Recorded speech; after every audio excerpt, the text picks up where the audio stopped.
BlackRock buys once again 19,821 Ethereum worth $53 million. What are we noticing here?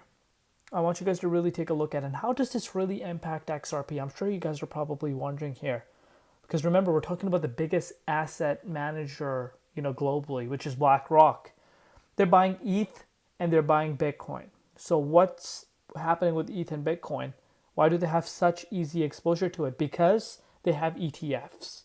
They're buying this at a record pace. They're not buying it for the next 4 months. They're not buying it for the next 6 months. They understand where this market is really going. With all these regulation talks that are happening, with a lot of interest coming in globally from hedge funds, pension funds, whatever the case may be, these guys are well aware of it, and they don't care about the price going down. They don't care about the price going up. They're accumulating, and they want to beat the retail, and it's already happening. So imagine what happens when other digital assets come in the picture, such as XRP, such as Solana. What really happens then? That's where the interesting things happen. But welcome back to the Crypto ZX channel, to the XRP holders. Appreciate you guys as always. Looking across the board, yes, we did see Friday being a little bearish because of Bitcoin. Bitcoin did see a little bit of a retracement. Trade tariff talks once again coming in and kind of spooking the traditional market as well as Bitcoin. But Bitcoin did see a very healthy correction, about 5% retracement. It is what it is. In the grand scheme of things, we cannot forget that Bitcoin just hit an all-time high 2 days back, which a lot of people are already forgetting, which is crazy to think about. But XRP is down 3.5% with the price currently sitting at $2.34, also down about 1.3% in Bitcoin comparative. Valuation at 137.3 billion and the 24-hour trading volume at about $3.26 billion. But before we get into any further, as always, just a quick disclaimer. Anything on this channel is not financial advice. Always do your own due diligence and research when you are investing in crypto. So look at this. Governments, state pension funds, and sovereign wealth funds are increasingly buying Bitcoin ETFs, driven by trends like de-dollarization, energy market shifts, and growing institutional confidence. Are we surprised? Definitely not on this channel. Shout out to Smoke, brings a very, very good, post once again, and kind of wanted to share with you guys. So this bull cycle is the most elusive the crypto market has ever experienced. The rules are changing, and retail investors are getting caught off guard at every turn. And I kind of want to touch a little bit more on that a little later in the post. Bitcoin is breaking all-time highs, and altcoin season is approaching fast. But most investors are still relying on outdated strategies, unaware that sophisticated players are following a completely different game plan.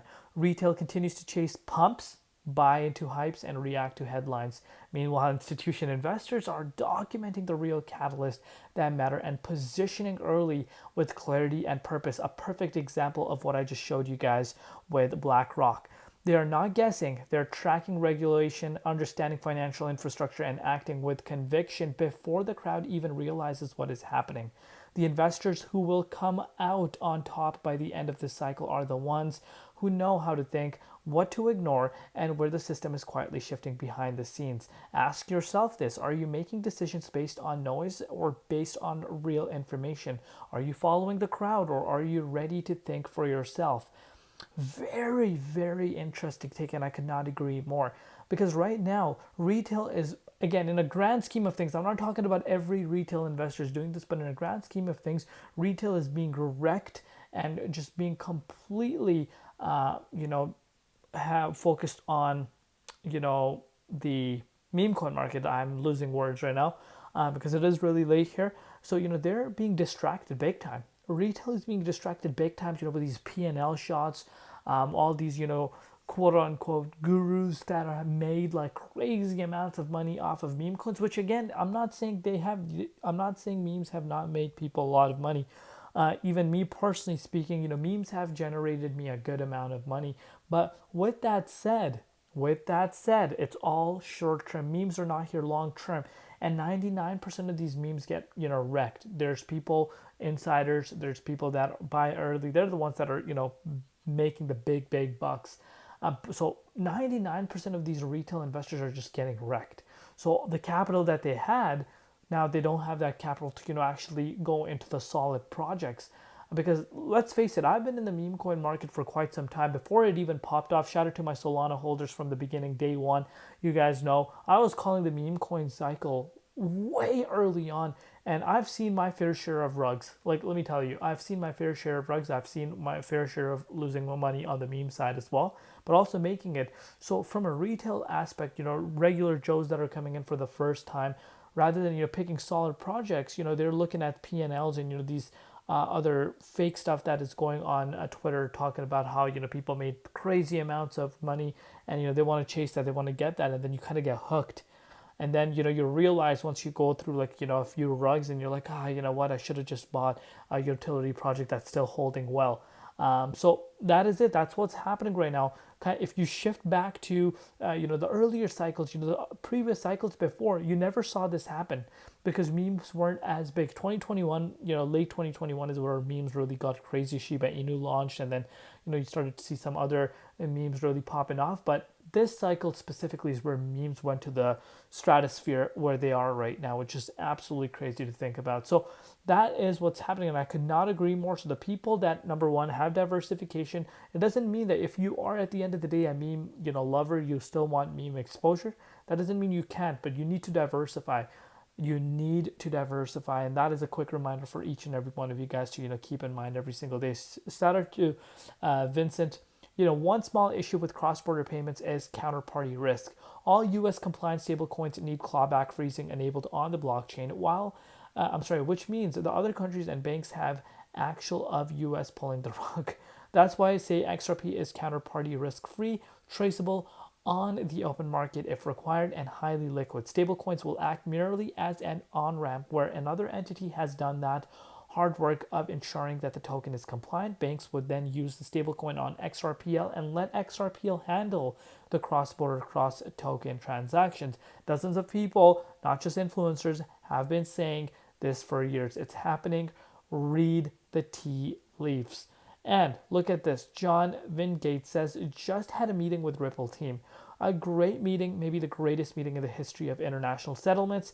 HBAR are still a huge part of the strategy, and now so is XRP. You're not thinking big enough. Think then like 1 billion X. Wow, crazy stuff. So now if you're looking at the Bitcoin dominance, of course, it has gone up over the last few hours. So that retracement down to 63.5% was short-lived because we are seeing dominance picking up traction again. But Bitcoin did see a retracement, about a 5% retracement, but things are picking up over the last few hours. But a healthy correction. We are being supported right now. If I show you guys the daily time frame, we're being supported by the previous all-time high, which is really nice. We're going into the weekends more manipulation than usual because CME futures are close. We need to keep that factor in mind. But Bitcoin is looking amazing. A quick reminder: we are up 50% pretty much since April 7th, and I don't want anyone forgetting this. And we're talking about the biggest asset in the crypto space, fifth largest asset globally. And that's something people will forget, but not on this channel. If you're looking at XRP, yes, it did see a retracement. So did the entire market.